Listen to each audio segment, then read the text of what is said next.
Hello, true believers. Welcome to my channel, Mr. Miracle Comics. My name is Dave, and today I have a special video that has 10 books in it. So these are dollar bin divers. Over the course of collecting up undervalued books for my show over the last 10 months since I've been on YouTube, you end up with kind of a stack of duds. Guys that don't quite make the cut into a show for one reason or another. Their undervaluedness is questionable even. Anyway, I might as well use them since I got them.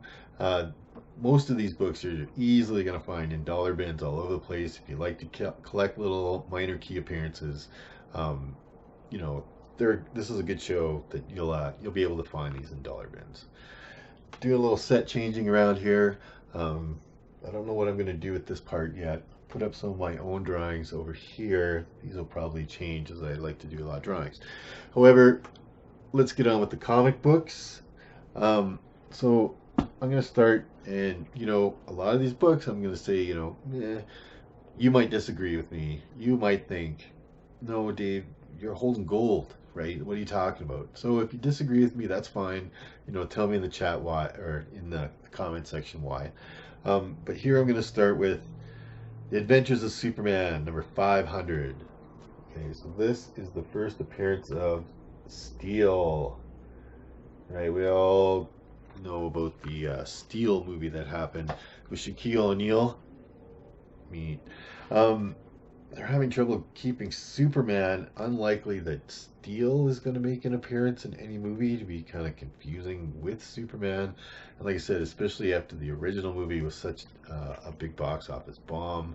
I mean, I don't know. DC's having enough problems. Um, do you think there'll ever be a Steel movie? I think the chances of that are pretty slim to none. However, he's not a bad character, right? You can still find this book in dollar bins. I just found this in a dollar bin last weekend.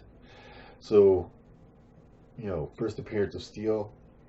He's a C character at best, and his movie profitability is suspect, and that sort of this book is sort of I think going to stay in dollar bins for a while. All right, so, oops, sorry, that guy is from, where are we at? 1983, sorry. The Adventures of Superman, number 500, first appearance of Steel. All right, so we're going to go to 1997. And this one is a Top Cow comic, an independent published book. And it is Tomb Raider Witchblade number 1. So there's variant covers to this. And this book is the first appearance of Lara Croft in comics. Yeah, no big deal there, right? We've seen Lara Croft in her own movies, a few of her own movies. A couple of actresses have played her. They've had a reboot, and this book has still not seen any kind of gain. Because, her first true appearance was a video game, and then she was in movies, and then they decided to put out a comic book, right, in 1997. So it is her first appearance in comics, so it's worth if you're trying to get first appearances or little minor keys, grab that guy. But yeah, and like I said, this is a variant cover. There's other covers for it, and yeah, I don't know.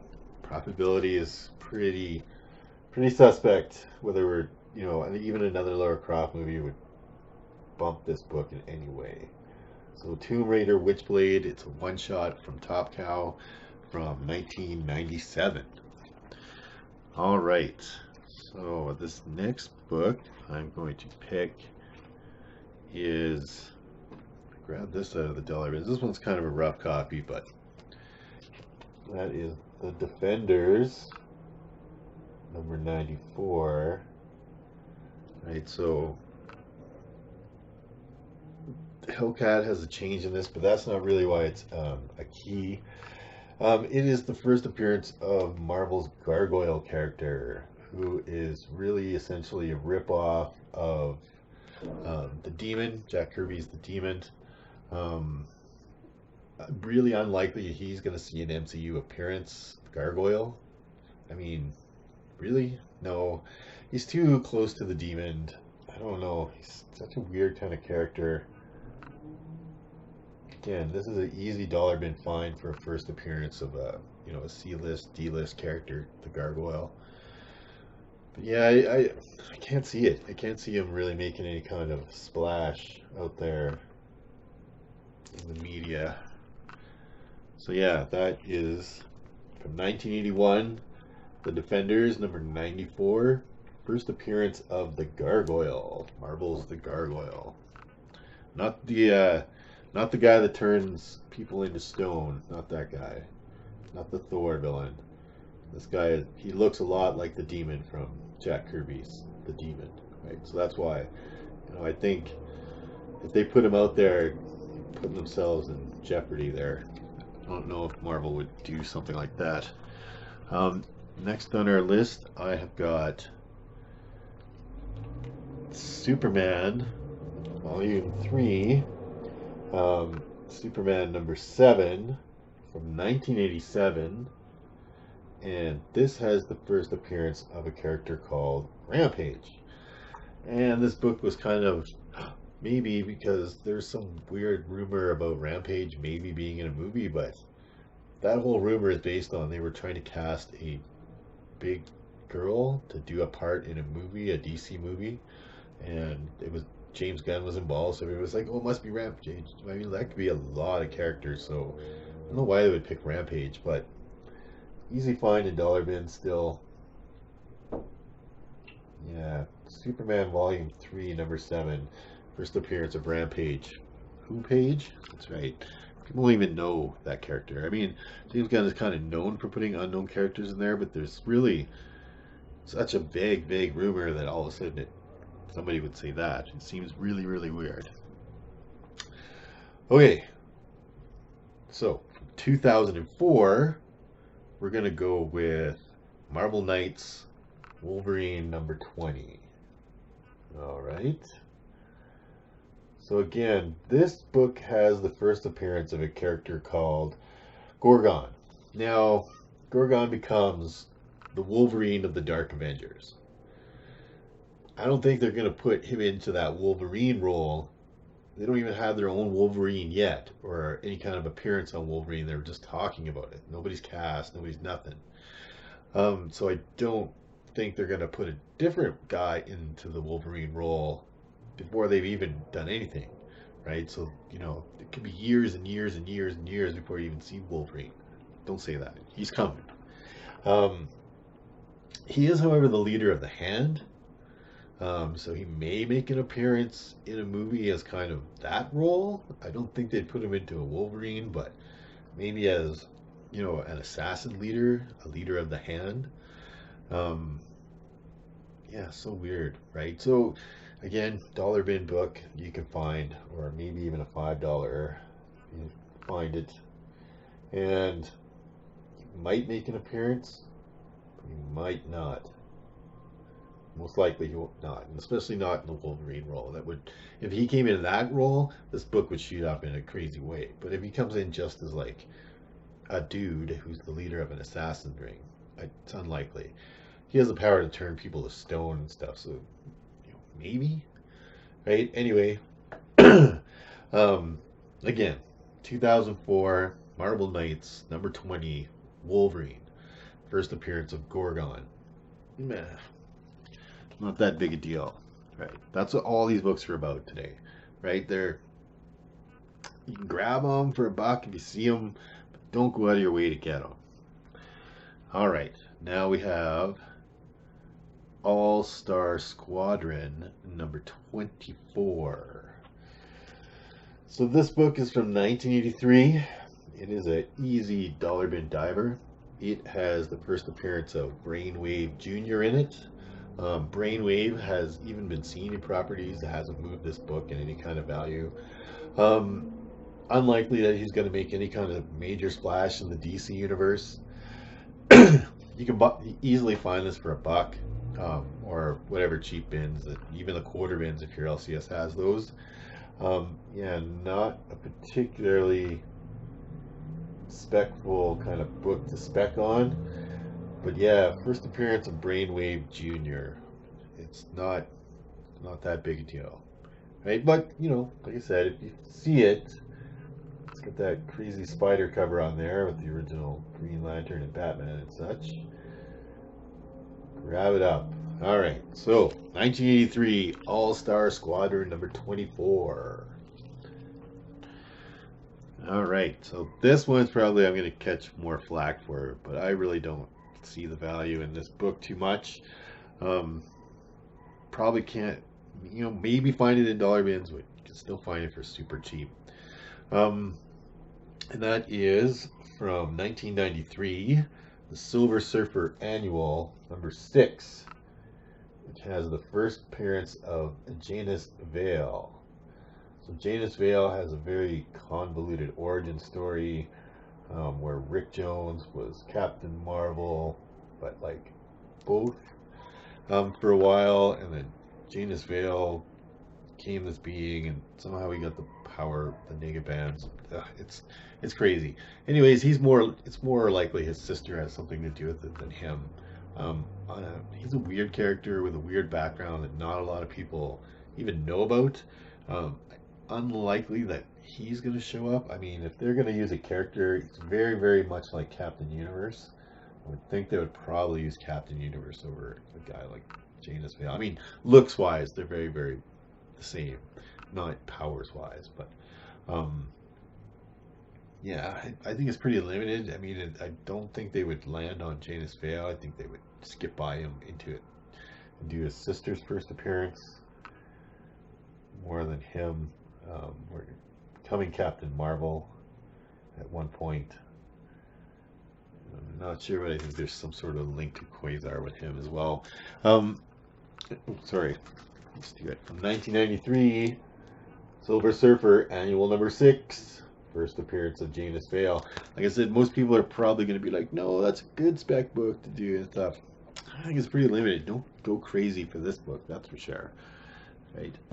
All right, here's another spec book that we've got going on, and that is, oh, this one brings me back. From the New Universe, Starbrand number 1. Dun, dun, dun, dun. So Starbrand has a link to Quasar. There is the Canadian, both variants, price variants on that one. Canadian price variant there. Anyway, Starbrand has also been linked to Quasar and the Negabands and something to do with Starbrand. Starbrand is probably the only New Universe character that actually, made it anywhere in terms of coming out. He was the best book that was in the universe. This book is actually well written, but there's lots and lots of copies of it.